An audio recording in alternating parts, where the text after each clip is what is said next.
So one question that I get asked when it gets close to the month of Ramadan by my non-Muslim friend and family is, "Hey Mo, how can I participate? What is Ramadan? And what do I need to know if I want to look into fasting for this month while you already doing it?" So in this video, I'm gonna go over understanding exactly what Ramadan is in a general sense. I'm talking about the spiritual and community aspects for it. We're gonna look at some different health and nutrition tips for people that want to know how do they stay healthy and replenish their bodies during this month, as well as tips for non-Muslims and understanding how to respect and just understanding what's kind of going on throughout this month. We're going to talk about maybe some common misconceptions, and then we're just going to understand what's some good practices to prepare for Ramadan as it does come up at the end of February. So without further ado, welcome back to Stop and Refuel. It's Mo, and let's go ahead and get started. So the month of Ramadan can be introduced as a month of fasting, whether that's abstaining from food and water for certain times throughout the day, a time of reflection and community engagement and community building, being around the people that matter to you, being around your community, and understanding that it's both a spiritual journey as well as a mental and physical renewal of yourself when it comes just to going throughout this month and the things that you have to overcome and learn about yourself, about your body, the limits, and overcoming those obstacles, honestly, when you get hungry, when you get tired, when you don't want to do the things that you want to do on an empty stomach or different things like that. This is a month where you're kind of on your best behavior, where you're trying to be the best and highest version of yourself, and seeing that around your community and around others, hopefully just, brings that out with everybody. Everybody is doing their best, trying their best. Everybody is being more mindful about their thoughts, about what their actions, and about what they're trying to do in this world. And Ramadan is also the 9th month of the Islamic calendar, which runs on a lunar cycle or the lunar calendar. So the months do change so Ramadan is in different months throughout the different years. So last year it was in April, this year is in March, next year, February, January time frame. So during the month of Ramadan, you are fasting, and that fast is basically you abstaining from dawn or suhoor until iftar or sunset. And the main things that you're abstaining from throughout that time frame is food and drinks. So yes, that does include drinks. You cannot have water during from dawn till sunset during the month of Ramadan, which is always something that does throw people off, where it's like, wow, I can't even drink. And yes, you can't drink as well. I say for the people that are not Muslim, take things gradually, take things step by step, and try your best. And it's important to emphasize that fasting is just as important for your spiritual purification and self-control as it is for abstaining from physical sustenance. So during the month of Ramadan, when it comes to the spiritual and community aspects, it's a lot of inner self-reflection really going on with your own self and going through your own spiritual growth. But you're doing this as a community with so many other peoples. So this can help you develop empathy, gratitude, and mindfulness throughout this month, when you have to be mindful in certain situations, when you have to be more empathetic than you probably would be throughout the year, or you have to figure out ways to understand where that gratitude does come from when you see that you don't have the things that you did take for granted. So now with this time where you don't have as many distractions and things going on, Muslims do try to take advantage of this by praying more, by reading the Quran, and engaging in more acts of kindness to humanity, to anybody that you're seeing down the street, up the street, whoever you are, just making sure that you being the best human being you can be to another human being. One thing I do remember from my childhood was the community gatherings and things at the mosque, whether that's breaking your fast around iftar time or whether that's the prayers for Tarawih that can go throughout the night. And it's like, as a kid, you're like,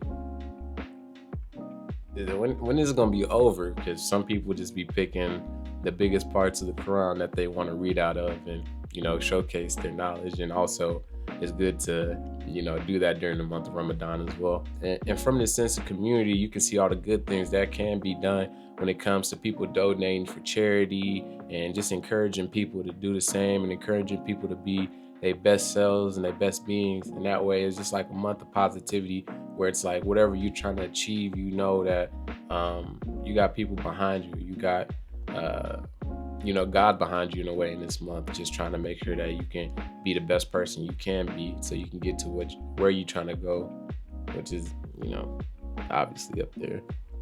But yeah. So like I mentioned before, yes, you do have to abstain from food and water, or from drinks in general, or liquids, whatever way you're trying to use to get your way to get out of it. You can't drink nothing. You can't eat nothing. You can't chew no bubble gum. Can't be popping no breath mints or anything like that. You don't need none of that stuff. So now we're gonna get into some tips on how to stay healthy, how to stay feeling like yourself throughout the month of Ramadan if you're somebody that's gonna be abstaining from food and water throughout this. Because sometimes when the Ramadan was in the summer, it was some tough days.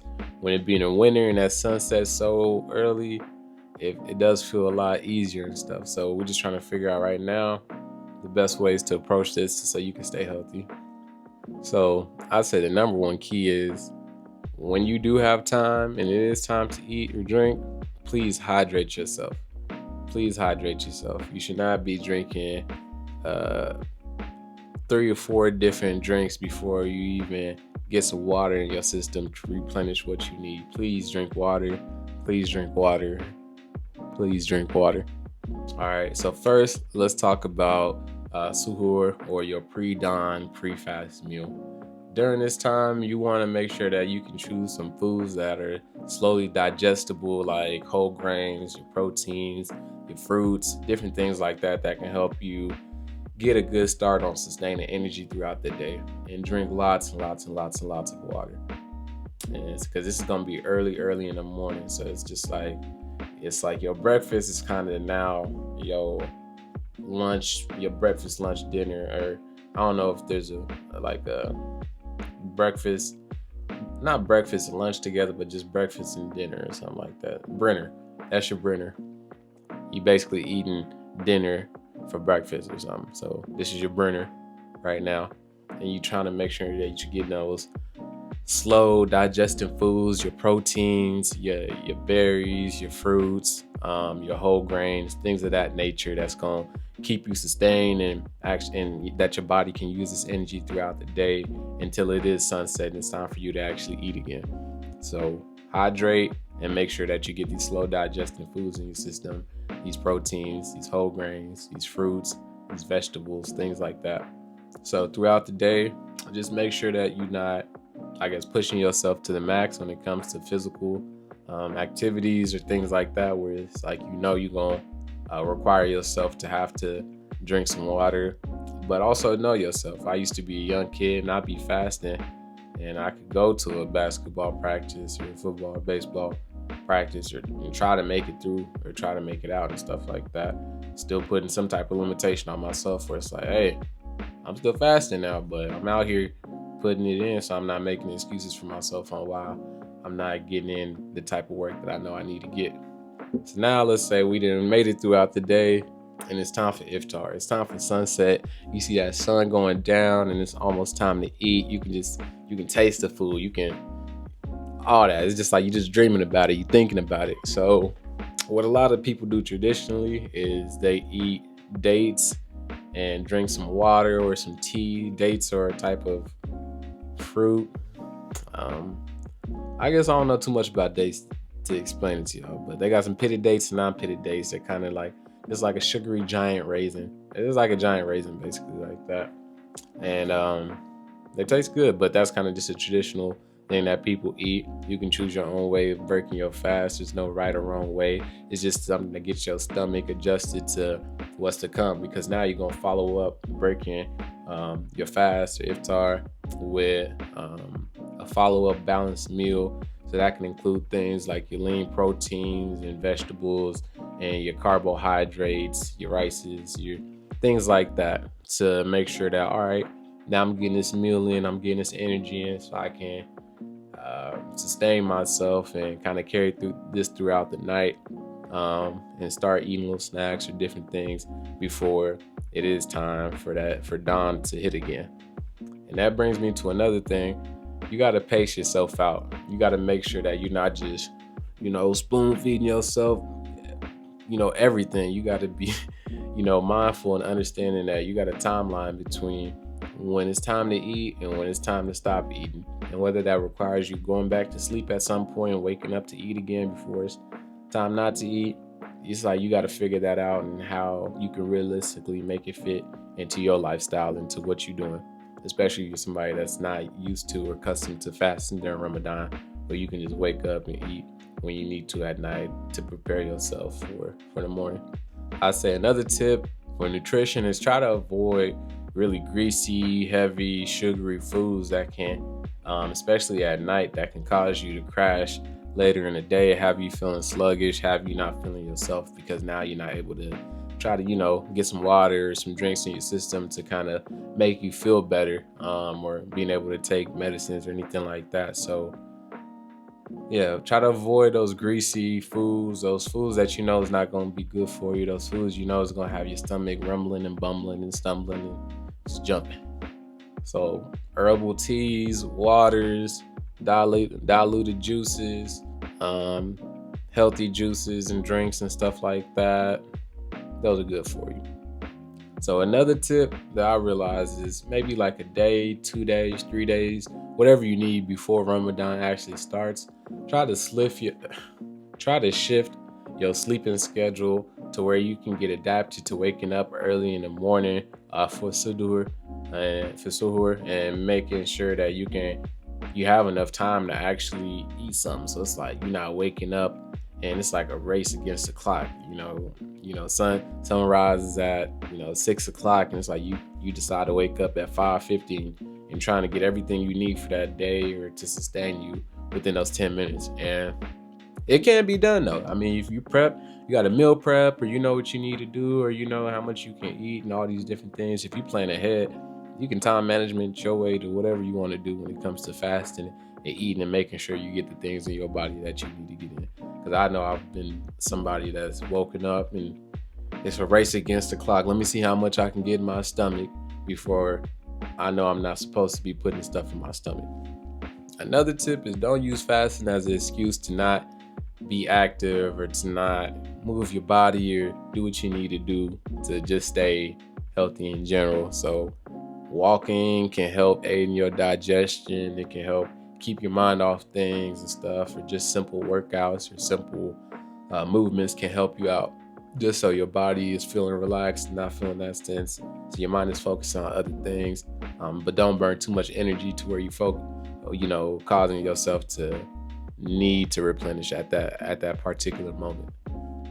So like I mentioned before, we're not gatekeeping over here. If you're a non-Muslim and you're somebody that wants to participate in Ramadan, it's actually encouraged and viewed as an opportunity to learn about Islam and our culture, to learn about what kind of fasting we doing, what fasting is, different cultural and spiritual and traditional meanings and relationships that we have, and understanding how all those kind of things work together.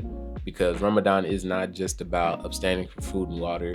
It's not like that's just the point of the whole month. It's actually a time for inner reflection, a time for inner self-improvement and spiritual growth on the highest level between you and God. And the best way you can do that is just staying true to yourself and not cheating yourself. That's the easiest way, just to not stay true to yourself, is cheating yourself and you could have done something.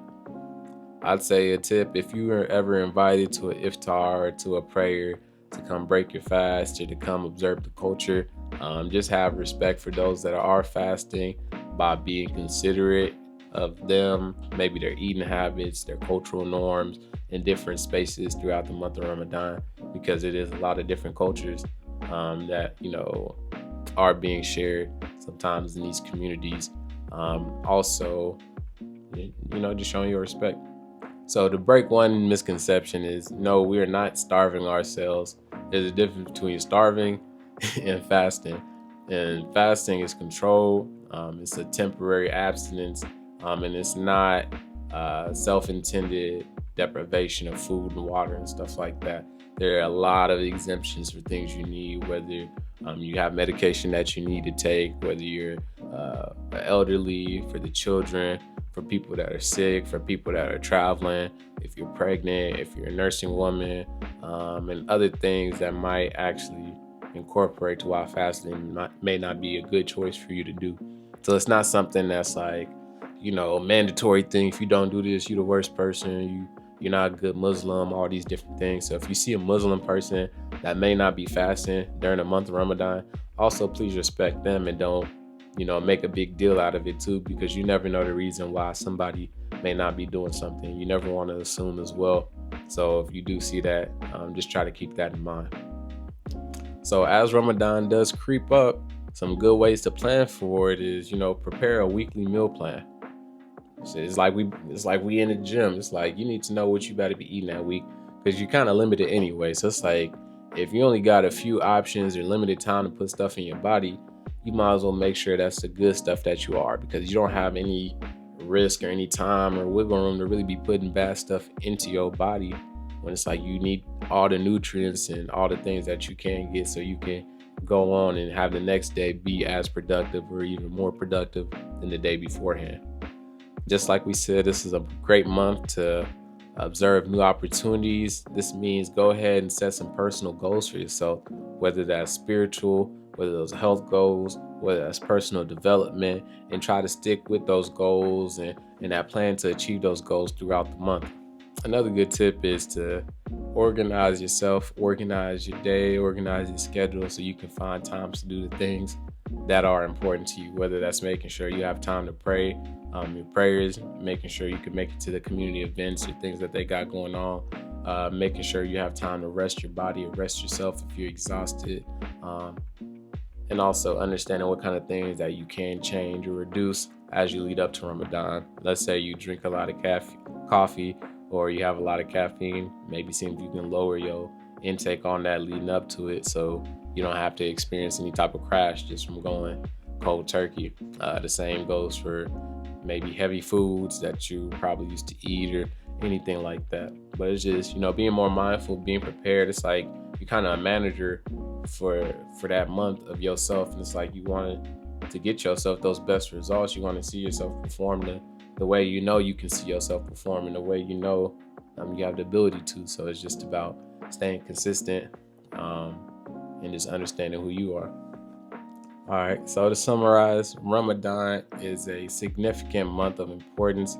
I know I didn't go really too deep into detail just because this is a general overview video about the month of Ramadan, but it does help you align yourself more mentally, physically, and spiritually with God throughout that month of what you want to do. It highlights the importance of community, of gratefulness and gratitude, understanding that a lot of people in this world are not given the same things and opportunities that you may have access to. It's not always guaranteed that you may have access to food, water, shelter, or the basic needs of a human being every single day to day, like a lot of people around the world don't. So it's a good time just to mentally reset yourself and understand how to gain compassion for one another and how to truly be the best version of yourself that you can be, and letting that carry along into other communities that you decide to bless yourself, or bless them with your presence, basically, and allowing them to grow and see what you can do, what y'all can do together. So with that being said, I wish everybody a blessed Ramadan Mubarak. Remind yourself to prepare, to treat yourself at the utmost importance, to plan and get some goals done. Set some goals and be you. So without further ado, it's Mo from Stop and Refuel. Until next time.